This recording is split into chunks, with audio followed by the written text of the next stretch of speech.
அனைவருக்கும் வணக்கம். இன்றைக்கி நம்ம ஸ்விங் ட்ரேடிங்னா என்ன, இன்ட்ராடே ட்ரேடிங்னா என்ன, இது ரெண்டுத்துக்குள்ள டிஃப்ரென்ஸ் என்னெல்லாம், ஒரு ட்ரேடருக்கு எந்த மாதிரியான வாய்ப்புகள்லாம் இருந்தால் ஸ்விங் ட்ரேடிங் பண்ணலாம் அண்ட் இன்ட்ராடே ட்ரேடிங் பண்ணலாம் அப்படிங்கிற ஐடியா இந்த வீடியோவை நீங்கள் ஃபுல்லாக பார்த்தாலே கிடச்சிரும். ஸோ வீடியோவை ஸ்கிப் பண்ணாமல் பாருங்கள், கடைசி வரைக்கும் பாருங்கள். வீடியோக்குள்ளே போகிறதுக்கு முன்னால் நம்ம சேனலை இதான் நீங்கள் ஃபஸ்ட் டைம் பார்க்குறதா இருந்தால் கொஞ்சம் மறக்காமல் சப்ஸ்கிரைப் பண்ணிக்கோங்க. அதோட பக்கத்தில் இருக்கிற பெல் ஐக்கானையும் கிளிக் பண்ணிக்கோங்க. வாங்க வீடியோக்குள்ளே போகலாம். First, swing trading. ஒரு ட்ரேடை நம்ம ஸ்டார்ட் பண்ணி ஒரு டேலேருந்து ஒரு சில வீக் வரைக்கும் நம்ம கையில் வச்சுருந்து அந்த ட்ரேடை க்ளோஸ் பண்ணோன்னா அதுக்கு பேர் ஸ்விங் ட்ரேடிங். அதாவது லோயஸ்ட் ப்ரைஸில் வாங்கி ஹையஸ்ட் ப்ரைஸில் விற்கணும். சேம் டைம் இன்ட்ராடே ட்ரேடிங்னா ஒரு ஷேரை நம்ம ஒரே நாளில் வாங்கி அதே நாளில் எண்ட்லேயே நம்ம விற்கணும். ஸோ இதுதான் இன்ட்ராடே ட்ரேடிங். இப்போ ரெண்டுத்துக்குள்ள டிஃப்ரென்ஸ் என்னென்னலாம் பார்க்கலாம். ஃபஸ்ட், டைமை பொறுத்த வரைக்கும் ஸ்விங் ட்ரேடிங்கு ஒரு சில டேஸ்லேருந்து ஒரு சில வீக்ஸ் வரைக்கும் எடுத்துக்கும். அதே நேரத்தில் இன்ட்ராடே ட்ரேடிங்க்கு ஒரு சில மினிட்ஸ்லேருந்து ஹவர்ஸ் வரைக்கும் தான். ஏன்னா அதே நாளில் நம்ம கம்ப்ளீட் பண்ணணும் கண்டிப்பாக அந்த ட்ரேடை. ரிஸ்க்கை பொறுத்த வரைக்கும் ஸ்விங் ட்ரேடிங்கில் ஓவர் நைட் ரிஸ்க்குங்கிறது இருக்குது. ஏன்னா நைட்டு என்னென்ன நியூஸ்லாம் வரும்னு நமக்கே தெரியாது நம்ம தூங்கிட்டு இருக்கும்போது. ஸோ அதனால் மார்க்கெட்டோட கேப்ஸ் அப் கேப் டவுன் நிறையவே சேஞ்சஸ் நடக்கும் நியூஸை பொறுத்து. ஸோ அந்த ரிஸ்க் இருக்குது இதில். இன்ட்ராடே ட்ரேடிங்கில் ஓவர் நைட் ரிஸ்க் கிடையாது. ஆனால் அன்றைக்கே நம்ம பொசிஷனை க்ளோஸ் பண்ணணும் அப்படிங்கிற ஒரு ரிஸ்க்கு அதிகமாகவே இருக்குது. நம்ம ட்ரேட் பண்ணனாலே ஸ்ட்ரெஸ் கண்டிப்பாக இருக்க தான் செய்யும். ஆனால் ஸ்விங் ட்ரேடிங்கில் கொஞ்சம் லோயராகவே இருக்கும். ஏன்னா நம்ம உடனே வாங்கி இன்றைக்கே விற்க வேண்டிய அவசியம் கிடையாது. நாளைக்கு ஏறினதுக்கப்புறம் கூட நம்ம விற்றுக்கலாம். சேம் டைம் நம்ம அதிகப்படியான ட்ரேட் எடுக்க போகிறதில்ல. ஒரு குறிப்பிட்ட கேப் விட்டு தான் நம்ம அடுத்தடுத்த ட்ரேட்லாம் எடுக்க போகிறோம். ஆனால் இன்ட்ராடே ட்ரேடிங்கில் நம்மளோட ஸ்ட்ரெஸ் லெவல் வந்து ஜாஸ்தியாகவே இருக்கும். ஏன்னா ஒவ்வொரு மினிட்டும் ரொம்ப ரொம்ப முக்கியம். குயிக்காக டிசிஷன் எடுக்கணும். ஸோ இது எல்லாமே அங்கே கொஞ்சம் ஸ்ட்ரெஸ் அதிகமாகவே தான் இருக்கும். ஸ்விங் ட்ரேடிங்கில் நம்ம ஒரு சில ட்ரேடு ஒரு வாரத்துக்கு எடுத்தாலே போதும். ஆனால் இன்ட்ராடே ட்ரேடிங்கில் நம்ம டெய்லி கண்டிப்பாக ட்ரேடு எடுத்தே தான் ஆகணும். ப்ராஃபிட்டை பொறுத்த வரைக்கும் ஸ்விங் ட்ரேடிங்கில் ஹையாகவே இருக்கும். ஏன்னா நம்ம ஸ்கேலை அதிகப்படுத்திக்கிட்டே போகலாம். ஒரு குறிப்பிட்ட டார்கெட் வச்சுட்டு எனக்கு இவ்வளோ லாபம் வேணும் அப்படின்னு நினச்சிட்டோன்னா அது வரைக்கும் நம்ம வெயிட் பண்ணாலே போதும். அதிகமான ப்ராஃபிட் நமக்கு கண்டிப்பாக கிடைக்கும். ஆனால் இன்ட்ராடே ட்ரேடிங்கில் நமக்கு ப்ராஃபிட் கம்மியாக தான் இருக்கும். என்ன அதில் ஒரு பெனிஃபிட் என்னென்னா, நம்ம ஒரே நாள்லேயே மல்டிபிள் ட்ரேட் நம்ம பண்ணோம்னா நம்மளோட ப்ராஃபிட்டும் ஃப்ரீக்வெண்ட்லி அதிகமாகவே இருக்கும். கேபிட்டலை பொறுத்த வரைக்கும் ஒரு சின்ன அளவு நம்ம கையில் இருந்தால் கூட ஸ்விங் ட்ரேடிங்கில் நம்மளால் பண்ண முடியும். ஆனால் இன்ட்ராடே ட்ரேடிங்கை பொறுத்த வரைக்கும் நம்ம வந்து ஹையாக தான் வச்சுருக்கணும். ஏன்னா அப்போ தான் நமக்கு இன்ட்ராடே ட்ரேடிங்கோட மார்ஜின் வந்து நம்ம ரெக்யூர் பண்ண முடியும். ஸ்கில்ஸை பொறுத்த வரைக்கும் ஸ்விங் ட்ரேடிங் பண்ணுறவங்களுக்கு பொறுமை ரொம்ப ரொம்ப அவசியம். ஓரளவு நமக்கு ரிஸ்க் மேனேஜ்மெண்ட் தெரிஞ்சாலே போதும். சேம் டைம் இன்ட்ராடே ட்ரேடிங்கில் குயிக் டிசிஷன் கண்டிப்பாக எடுக்கக்கூடிய அளவுக்கு நம்ம மைண்ட் செட் இருந்தே ஆகணும். எமோஷ்னலாக கண்ட்ரோல் பண்ண தெரிஞ்சிருக்கணும். டெக்னிக்கல் அனாலிசிஸில் நம்ம ரொம்ப ஸ்ட்ராங்காகவே தெரிஞ்சு வச்சுருக்கணும். ஸ்விங் ட்ரேடிங் பண்ணும்போது மார்க்கெட் நாலேஜ் நமக்கு ஓரளவு இருந்தால் போதும். ட்ரெண்டை வச்சு நம்ம அனலைஸ் பண்ணி போய்கிட்டே இருக்கலாம். ஆனால் அதே சமயத்தில் இன்ட்ராடே ட்ரேட் பண்ணும்போது நமக்கு மார்க்கெட் டேட்டா வந்து ரொம்பவே அதிகமாக தேவைப்படும். ஏன்னா ஷார்ட் டைமில் இருக்கக்கூடிய ப்ரைஸ் ஆக்ஷனை பொறுத்து தான் நமக்கு ப்ராஃபிட்டே கிடைக்கும். ஸோ அதுக்கு மார்க்கெட் நாலேஜ் கொஞ்சம் ஜாஸ்தியாகவே தேவை. தென் இப்போது ஸ்விங் ட்ரேடிங்கில் என்னென்ன பொதுவான ஸ்ட்ராட்டஜியெல்லாம் யூஸ் பண்ணுறாங்க அப்படின்னு பார்க்கலாம். ஸ்விங் ட்ரேடிங்கை பொறுத்த வரைக்கும் ட்ரெண்ட் ட்ரேடிங்கு, ஒரு break out trading, reversal trading, pull back trading, இதெல்லாம் ஸ்விங் ட்ரேடிங்கோட கான்செப்ட்டு. சேம் டைம் இந்த பக்கம் இன்ட்ரா ட்ரேடிங் எடுத்துக்கிட்டோன்னா ஸ்கேல்பிங்கு, மொமெண்டம் ட்ரேடிங், இல்லை ரேஞ்ச் ட்ரேடிங், நியூஸ் பேஸ்டான ட்ரேடிங், இது ஃபுல்லாக இன்ட்ராடே ட்ரேடோட ஸ்ட்ராட்டஜி. தென் என்னென்ன டூல்ஸ்லாம் ஸ்விங் ட்ரேடிங் தேவை அப்படின்னு பார்க்கும்போது, for example moving average, RSI, MACD, chart patterns, இதை வச்சு ஸ்விங் ட்ரேடிங் நம்ம அழகாக பண்ணலாம். ஆனால் இன்ட்ராடே ட்ரேடிங்க்கு volume indicators, VWAP, pivot points இதெல்லாம் கண்டிப்பாக அவசியம். அப்போ தான் நமக்கு வந்து நம்மளோட டார்கெட்டை நம்மளால் ஃபிக்ஸ் பண்ண முடியும் கரெக்டாக இன்ட்ராடே ட்ரேடிங்கில். டைம் கமிட்மெண்ட் இதுதான் எல்லாருக்கும் கண்டிப்பாக நம்ம கவனிக்க வேண்டிய விஷயம். என்னால் கொஞ்ச நேரம் தான் செலுத்த முடியும் மார்க்கெட்டில் அப்படிங்கிறவங்க கண்டிப்பாக ஸ்விங் ட்ரேடிங் தான் பண்ண முடியும், இன்ட்ராடே ட்ரேடிங் பண்ண முடியாது. ஏன்னா இன்ட்ராடே ட்ரேடிங் பண்ணோன்னா நமக்கு ஃபுல் டைமாக அட்டென்ஷன் அதிகமாக இருக்கணும். டைம் கமிட்மெண்ட் வந்து அதில் அதிகம். அப்படி இருந்தால் மட்டும்தான் நீங்கள் இன்ட்ராடே ட்ரேடே பண்ணுங்கள். இல்லாட்டினா அந்த பக்கமே போயிடாதீங்க, நிறைய லாஸ் கண்டிப்பாக வரதான் செய்யும். ஓகே, அடுத்து முக்கியமானது டிரான்சாக்ஷன் காஸ்ட். ஸ்விங் ட்ரேடிங்கில் கம்மி தான், ஏன்னா டிபி சார்ஜஸ் மட்டும் தான் எடுப்பாங்க, புரோக்கரேஜ்னு சொல்லி தனியாக எடுக்கிறது கிடையாது. ஆனால் இன்ட்ராடே ட்ரேடிங்கில் பொறுத்த வரைக்கும் நம்ம கமிஷனுக்கே நிறைய காசு கொடுக்க வேண்டியிருக்கும். ஏன்னா ஒரு பை எடுக்கும்போது ஒரு நமக்கு புரோக்கரேஜ் போடுவாங்க, செல் பண்ணும்போதும் ஒரு புரோக்கரேஜ். ஸோ அதுக்கு கொஞ்சம் ஹை காஸ்ட்டாக தான் ஆகும். மார்க்கெட் எக்ஸ்போசரை பொறுத்தவரை ஸ்விங் ட்ரேடிங்கில் நியூஸை பேஸ் பண்ணி நிறைய இது வர்றதுனால கேப்ஸ் அதிகமாகறதுக்கான வாய்ப்பு அதிகமாக இருக்குது.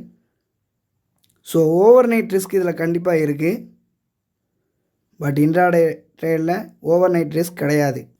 ஓகே, யார் யாருக்கெல்லாம் ஸ்விங் ட்ரேடிங் சூட்டபுளாக இருக்குன்னா, ஒரு பார்ட் டைமாக நான் பண்ணுறேன், இல்லை நான் இப்போ தான் பழகிறேன் அப்படிங்கிற பட்சத்தில் உள்ளவங்களுக்கெல்லாம் ஸ்விங் ட்ரேடிங் நல்லாவே பண்ணலாம், அதாவது தெரிஞ்சுக்கிட்டு. ஆனால் இன்ட்ராடே ட்ரேடிங் பண்ணோம்னா கண்டிப்பாக நமக்கு ஃபுல் டைம் தேவை தான் செய்யும். ஏன்னா நம்ம சார்ட்டை பார்த்துக்கிட்டே இருந்தால் மட்டும்தான் நம்மளால் உள்ளே என்ட்ரி கொடுக்க முடியும், எக்ஸிட்டும் கொடுக்க முடியும். ஏன்னா குயிக் ஆக்ஷன் மைண்ட் இருந்தால் மட்டும்தான் இன்ட்ராடே ட்ரேடிங் பாசிபிள். அப்படி உள்ளவங்க மட்டும் அதை பண்ணுங்கள். ஓகே, ரெண்டுலேயும் உள்ள அட்வான்டேஜஸ் என்னென்னு பார்க்கலாம். ஸ்விங் ட்ரேடிங்கை பொறுத்த வரைக்கும் நமக்கு ப்ராஃபிட்டோட பெர்சன்டேஜை நம்ம அதிகமாக்கி வச்சுக்கிட்டே போகலாம். நமக்கு எவ்வளோ தேவையோ அந்தளவுக்கு நம்ம பொறுமை இருந்தால் போதும், நம்மளால் அதை அச்சீவ் பண்ண முடியும். சேம் டைம் இதில் ஸ்ட்ரெஸ்ஸு கம்மியாக இருக்கும், கொஞ்சம் தான் டிரான்சாக்ஷன் ஆகும். அதனால் இந்த ப்ரோக்கரேஜு, டிரான்சாக்ஷன் காஸ்ட் இது ஃபுல்லாகவே இதில் கம்மியாக இருக்கும். ஒரு பார்ட் டைம் ட்ரேடராக இருக்கிறவங்களுக்கு இது உண்மையிலே சூப்பராக இருக்கும். இன்ட்ராடே ட்ரேடிங்கை பொறுத்த வரைக்கும் ஓவர் நைட் ரிஸ்க்கு கிடையாது, அது அதில் உள்ள ஒரு பெனிஃபிட்டு. நைட்டு என்ன நடக்குமோ ஏது நடக்குமோ நம்ம யோசிக்க வேண்டாம். அதே நேரத்தில் ப்ராஃபிட் அன்றைக்கே நம்ம கையில் வந்துடும். லிக்விடிட்டி அதிகமாக இருக்கும், நம்மளோட ஸ்கில்ஸுமே அதிகமாகும். இப்போது ஸ்விங் ட்ரேடிங்கோட டிஸ்அட்வான்டேஜஸ் என்னெல்லாம் பார்த்தோன்னா, அதில் ஃபஸ்ட்டு இருக்கிறதே ஓவர் நைட் ரிஸ்க் தாங்க. ஏன்னா இன்றைக்கி ஈவினிங் நீங்கள் வாங்கியிருப்பீங்க, ட்ரேடு க்ளோஸ் ஆகிற டைம், ஆனால் மறுநாள் எப்படி இருக்குங்கிறது நம்ம கையில் கிடையாது. மார்க்கெட்டோட ட்ரெண்டை பொறுத்து தான் ரேட் எல்லாமே மாறும். ஸோ அதுதான் மெயின் டிஸ்அட்வான்டேஜ். இன்னொன்று பொறுமை ரொம்ப ரொம்ப முக்கியம். நமக்கு பொறுமை இல்லாத பட்சத்தில் ஸ்விங்கில் இன்றைக்கி ஏறும், நாளைக்கு இறங்கும், மறுநாளே திரும்ப ஏறும். நம்ம அது வரைக்கும் வெயிட் பண்ணி தான் ஆகணும். இன்றைக்கி வாங்கிட்டு நாளைக்கு கம்மியானவனை விற்றுட்டு போனோன்னா நமக்கு கண்டிப்பாக நஷ்டம்தான். அதுபோக இதுக்கு கொஞ்சம் கேபிட்டல் நம்ம அதிகமாக வைக்கணும். ஏன்னா அப்படிங்கிறவன் தான் நம்ம ட்ரேட் கம்மியாக தான் பண்ணுறோம், நமக்கு லாபம் ஓரளவு வரணும். நல்லா கேபிட்டல் வச்சுருந்தா மட்டும்தான் நமக்கு லாபம் கரெக்டாக கிடைக்கும். இன்ட்ராடே ட்ரேடிங்கில் மெயின் டிஸ்அட்வான்டேஜஸ் ஹை ஸ்ட்ரெஸ்ஸு, ரெண்டாவது ஹை டிரான்சாக்ஷன் காஸ்ட்டு, இன்னொன்று நம்ம மார்க்கெட்டை மானிட்டரிங் பண்ணிக்கிட்டே இருக்கணும். அதே நேரத்தில் நீங்கள் கையில் வச்சுருக்க காசு ஒரே நாளில் கரைஞ்சி போகிறதுக்கான அவ்வளோ பாசிபிலிட்டியும் இன்ட்ராடே ட்ரேடிங்கில் இருக்குது. ஓகே, இப்போ ரெண்டுலேயுமே ரிஸ்க்கு எப்படி நம்ம மேனேஜ் பண்ணலாம்? ஸோ ரெண்டுலேயுமே இருக்கிற ஒரு யூனிக்கான விஷயம் ஸ்டாப் லாஸ் இல்லாமல் நம்ம பண்ணும்போது நமக்கு கண்டிப்பாக லாஸஸ் அதிகமாகிறதுக்கு தான் வாய்ப்பு இருக்குது. ஏன்னா நானே நிறைய அனுபவிச்சிருக்கேன் ஸ்டாப் லாஸ் போடாமல் பண்ணி. சேம் டைம் பொசிஷன் சைஸிங்கை வந்து ரெண்டுலேயுமே பார்க்கும்போது அதுக்கு ஏற்ற ரிஸ்க்குக்கு ஏற்ற மாதிரி நம்ம பொசிஷன் எடுக்கணும். எடுத்த உடனே நம்ம வந்து 100% கேபிட்டலையும் நம்ம யூஸ் பண்ணோன்னா கண்டிப்பாகவே நமக்கு வந்து அடி வாங்க தான் செய்யும். ஸ்விங் ட்ரேடிங்கை பொறுத்த வரைக்கும் ரிஸ்க் ரிவார்டு ரேஷியோவை நம்ம கொஞ்சம் ஹையாகவே தான் வைக்கணும். ஏன்னா ஒரு ஸ்விங்கில் நமக்கு கிடைக்கும், ஒரு ஸ்விங்கில் லாஸ் ஆகிறதுக்கான வாய்ப்பு இருக்குது. ஸோ அதை கொஞ்சம் நான் ஹையாகவே வைக்கணும். ஆனால் இன்ட்ராடே ட்ரேடிங்கில் நீங்கள் கம்மியாக தான் வைக்கணும். ஏன்னா மறு செகண்டே இறங்கலாம் ஒரு நாளில். அப்படிங்கிற இருக்க பட்சத்தில் ஒரு குறிப்பிட்ட அளவு நமக்கு ஒரு ஸ்மால் அமௌண்ட் ப்ராஃபிட்னாலே கன்சிஸ்டண்ட்டாக கிடைச்சாலே இன்ட்ராடே ட்ரேடிங்கில் சக்ஸஸ் தான். ஓகே, ரெண்டுலேயும் இருக்கிற சேலஞ்சஸ் என்னெல்லாம் பார்க்கலாம். இதில் மார்க்கெட் கேப்ஸை சமாளிக்கிறது ரொம்பவே கஷ்டம். ஏன்னா இன்றைக்கி ப்ராஃபிட்டில் இருந்த மாதிரி இருக்கும், நாளைக்கே 5% கீழே போச்சுன்னா அதை தாங்குகிற அளவுக்கு மனசில் சக்தி வேணும். நம்மளோட எமோஷ்னலை வந்து கண்ட்ரோல் பண்ணி வச்சுருக்கணும். மார்க்கெட்டோட வாலட்டிலிட்டிக்கு ஏற்ற மாதிரி நம்ம ட்ராவல் பண்ணணும். இதுதான் இதில் இருக்கிற சேலஞ்சஸ். ஆனால் இன்ட்ராடேயில் வந்து டைம் ப்ரெஷர் அதிகமாக இருக்கும். ஏன்னா அந்த 3:15க்குள்ளே நம்ம முடிச்சே ஆகணும். அப்படிங்கிறப்போ அந்த டைமுக்குள்ளே நம்ம எந்த அளவுக்கு குயிக்காக இருக்கோமோ அந்த அளவுக்கு தான் நமக்கு லாஸஸை வந்து குறைக்க முடியும். அண்ட் இதில் வந்து டிரான்சாக்ஷன் காஸ்ட் அதிகமாக போகும். ஏன்னா நமக்கு ரூ. 100 லாபம் கிடச்சின்னா அவங்க ஒரு ட்ரேடுக்கே நம்ம வந்து ரூ. 25 வரைக்கும் கொடுக்க வேண்டியிருக்கு. அப்படிங்கிறப்போ ரூ. 50 ஆச்சு. நம்ம அவ்வளோ காசு போட்டே நமக்கு ரூ. 50 தான் கிடைக்கும். அவங்களுக்கு ஈஸியாக ரூ. 50 கிடச்சிட்டு போய்கிட்டே இருக்கும். இன்னொன்று இதில் இருக்கிற சேலஞ்ச் என்னென்னா, இப்போ ஒரு நிமிஷம் நமக்கு அப்பில் ஏறுற மாதிரி இருக்கும், மறு நிமிஷமே டவுன் ஆயிரும். ஸோ இதில் வந்து அந்த ஃப்ரீக்குவென்சி அதிகமாகவே இருக்கும். ஸோ அதை சமாளிக்க தெரிஞ்சிருக்கணும். ஓகே, ரெண்டுலேயுமே எப்படிலாம் சக்ஸஸ் ஆகலாம், எல்லா கஷ்டத்துலேயுமே சக்ஸஸ் ஆகிறதுக்கான வாய்ப்புகளும் இருக்குது.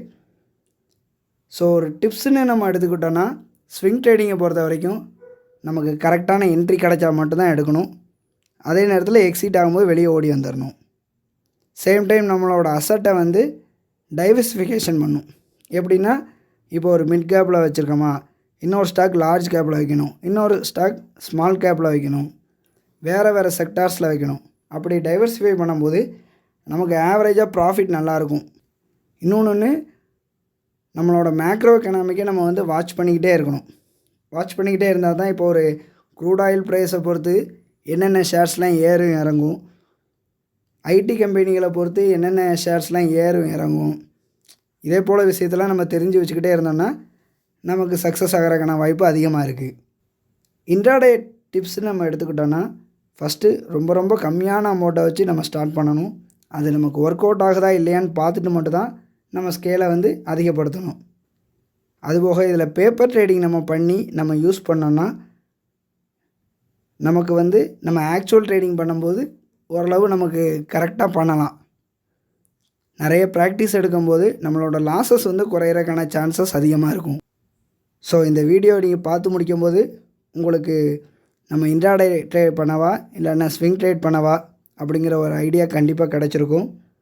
ஸோ இந்த வீடியோ பிடிச்சிருந்துச்சின்னா லைக் பண்ணுங்கள், உங்களோட ஃபீட்பேக்கை கமெண்ட் பண்ணுங்கள், உங்கள் ஃப்ரெண்ட்ஸுக்கு ஷேர் பண்ணுங்கள்.